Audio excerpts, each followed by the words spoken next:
What's up, y'all? Indie Animal J back with another video. Somebody pointed this out. I never ever say hit the like button, subscribe, hit the bell, all that shit. Do that for me. Everybody, please subscribe to my channel, hit the like button, comment. Excuse me for my voice. Like I said, I've been really sick lately. But I can't let that stop me. On top of that, I broke one of my teeth in the back, so my tongue hurts like a motherfucker when I talk. So deal with me. This video here is gonna be like a 2-part video. I've been sharing with y'all some secrets of how to make money, legit money, and it feels so much better than looking in the rearview money, for real. And the other part of it is going to be how to get a job as a felon. Okay, first off, I had to write this down. My memory's not the best. This is just this week, 5 items I paid. And this is also,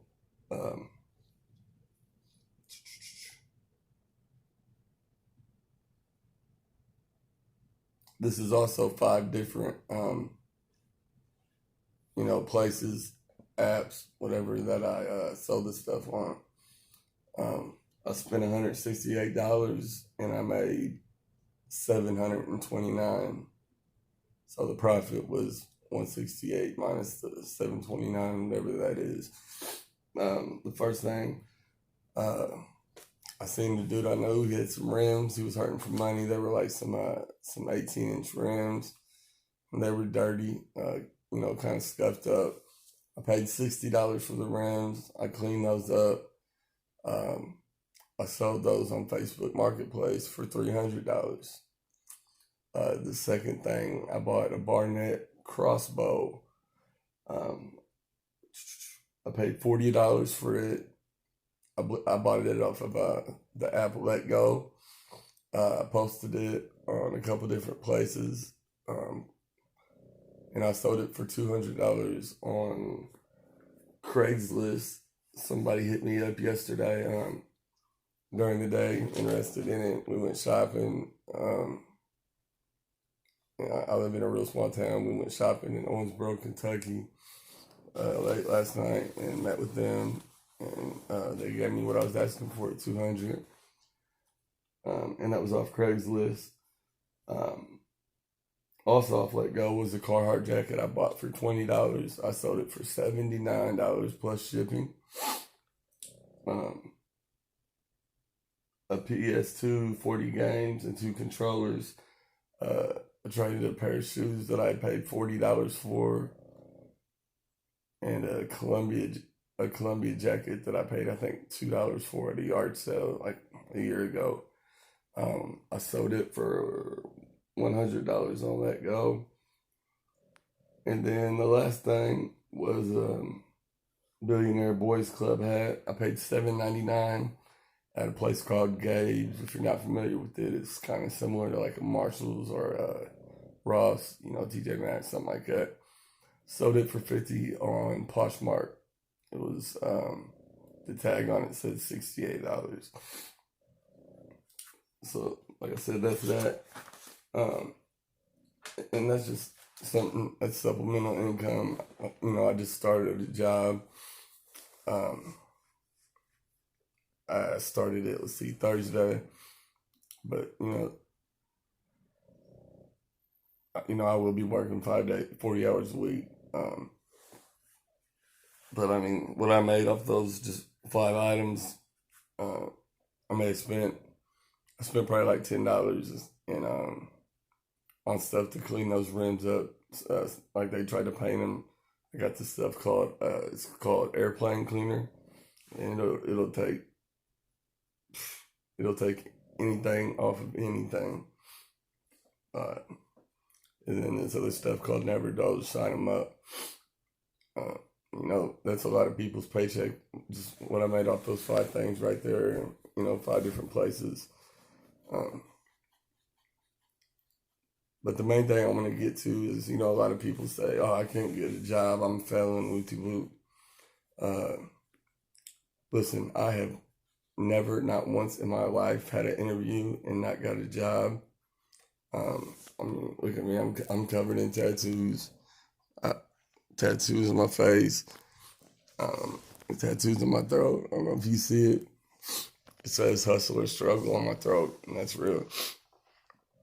Uh, for these interviews, one thing they're gonna always ask you, and I always hate, is just describe what's your best quality.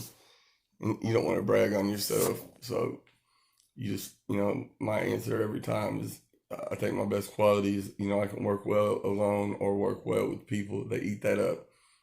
And then they also ask you, what's your worst quality? And you know for that, my answer is always, I'd say, sometimes I get a little ahead of myself, with my work, thinking about the next thing I got to do. And, you know, by saying that, it's really kind of a positive thing. Um, you don't want to be like, well, I steal from the company and shit like that. They'll tell you, tell me a little bit about yourself. And you can't be like, well, I would, but I really need this job. um, just, I'm a friendly person. I stay at home. I don't really go out. I'm, what's the word? Uh, I'm really punctual, which means on time. Uh, you know, I'm just big on my word. Yeah, they like that. They like that staying at home thing. They don't want somebody that's gonna be going to the bars, calling in every Monday. Um, and then when they ask you why you want this job, and I think this is the line that gets me every job is say, I'm not really looking for a job anymore. I'm looking for a career. I want my next job to be my last job, and whether you mean it or not, you know, that's what they want to hear. They want somebody that's gonna stay with the company, because ultimately, in any job, they're investing time and money in you, so they want you to stick with it. Um, anytime you put an application in, bug the shit out of them. I mean, and you might feel like you're bugging them, and you might be, but at the same time, you're showing them how eager you are to work. And like I said, I have never ever had an interview and not got the job. Um, on my applications, my job history sucks. I've said this in previous videos. Um, so I put down a job that I've recently had, and I tell them I lost transportation is the reason I left. Not I choked the supervisor or threatened somebody or whatever. Um, and another thing I do is I might tell them I just moved to this town, where I live now. I've lived here 5 years, um, and I will find a place that the company has shut the doors. It no longer exists, and there's no way they can check on that. So, like, I'm from Evansville, Indiana. I put that I worked at this place called Toro. I put like I worked there 10 years. Started from the bottom, rah rah rah. Was and they'll ask you like, hey, how many days did you miss? I'll be like, in the 10 years, I think I missed maybe a total of like 5 days from being sick, and then I'll also let them know, uh, I always had the doctors know, I'll work sick unless I absolutely can't, or it's something very contagious, rah rah rah, and you know making it look like I worked somewhere for 10 years. You know, that's a very positive thing for a job interview, or application actually. Like I said, they can't call and improve your line. It said I never put I have felonies. Most places say they check. I found out 95% of them don't. And if for some reason, they do, then, you didn't get the job. I've never had that happen. and I've had some really really good jobs that should have been careers, but it was either when I was actively in my addiction or just feel like people are disrespecting me, and I'm a hothead. I let my temper get the best of me. So I'm not saying a lie, but I'm saying on the applications, you don't tell the truth. If you know that felony is going to keep you from that job. And I always feel like I kind of am telling the truth. Like, do you have a felony? No, I don't have a felony. I've got about 10 of them. So, I hope that helps y'all with that. But yeah, show up every day and bust your ass. And they might get that background check back or whatever and see, you do have a felony. But once they see you're already busting your ass, then they're gonna keep you. They're gonna see that that's not you anymore. Like I said, some places probably are gonna check, but I found that 95% of them don't, just because it costs them money. Like I said, remember those questions, answers I gave you for the questions they asked, because obviously I'm doing something right. I've probably had over 100 jobs in my life, but just since I've been out of prison and I got out in, I think, 2013, I probably had 50 job interviews and got every job. Maybe not that many, but close to it. So I just wanted to share those tips with people out there saying they can't get a job because they have a felony. That's not the case. Like I said, I've had, and I mean good jobs.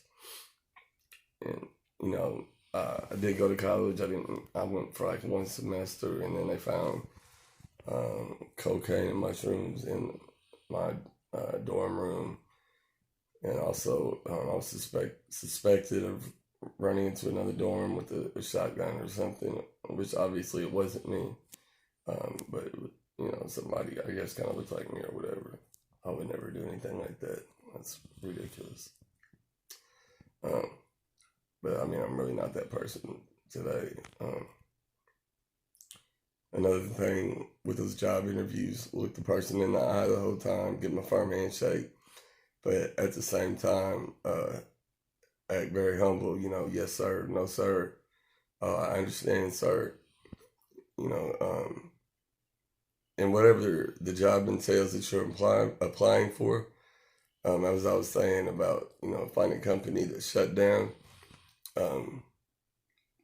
whatever.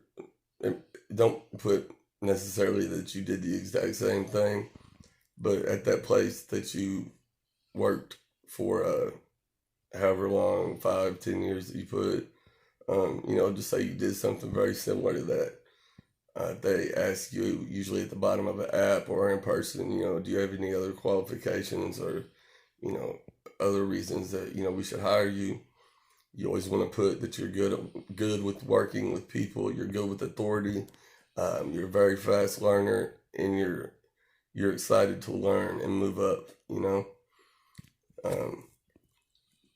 they're talking about pay, tell them that you prefer, where the raises are given by work performance, because that's going to tell them that you're a hard worker.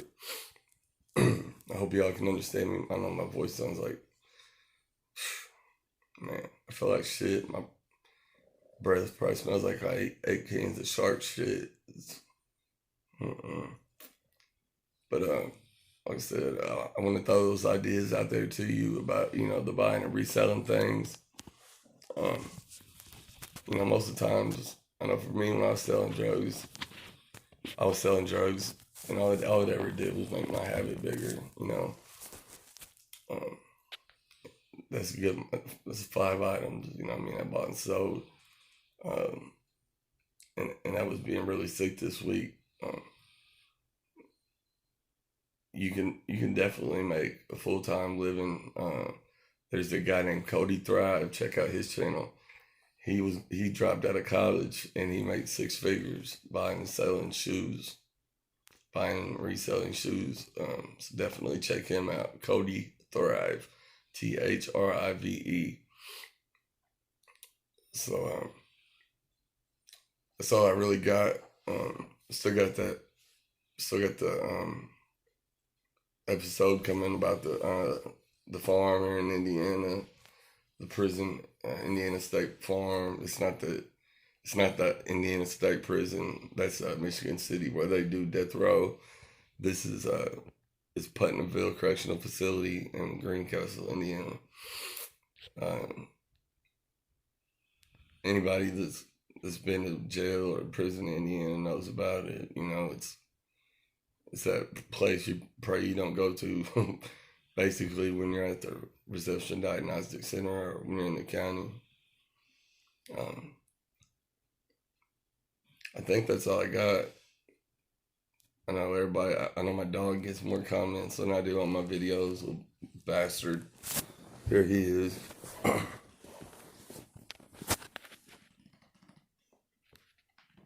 He's got a really rough life. Say hi, Ruger. Say hi. Let me show you how this dog acts. How jealous he is. Do you want a baby puppy for Christmas? Do you want a baby puppy? Ruger, you want a baby puppy? Usually he barks and growls at me about that shit. Say what's up to everybody. Say hi. You big bastard. You big bastard. Look how big his fucking dog is, man. Taking up all three seats of the couch. All three cushions. Spoiler rotten. Alright, y'all. Thanks for tuning in. I'm going to end this video. More coming soon. Salute.